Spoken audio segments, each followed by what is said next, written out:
So ayan, isang magandang araw na naman sa atin mga idol. Ayan, meron naman ako ipapakita sa inyo.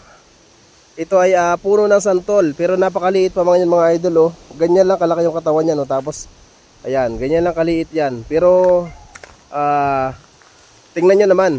Ayan, may bulaklak na. Ayan, namumulaklak na. Oh. Ayan, oh, yung mga sanga-sanga niya namumulaklak na yan. Ayan, oh, yun, oh.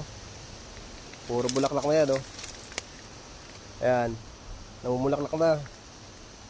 Ayan, yan, oh, yan. To. Ayan, ayan, namumulaklak na, oh. Ayun, sa dulo, ayun, oh. Ito, dahil bulaklak dito, oh.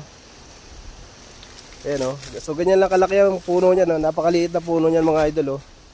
Ayan lang, yan. Oh, di ba ganyan lang kalaki yung santol, pero namumulaklak na. Sa amin, ang santol sa amin, yung ganyang kalaki, hindi pa yan namumunga sa amin. Bata pa yan.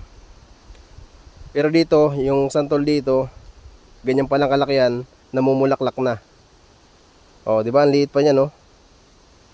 So, ayan lang mga idol.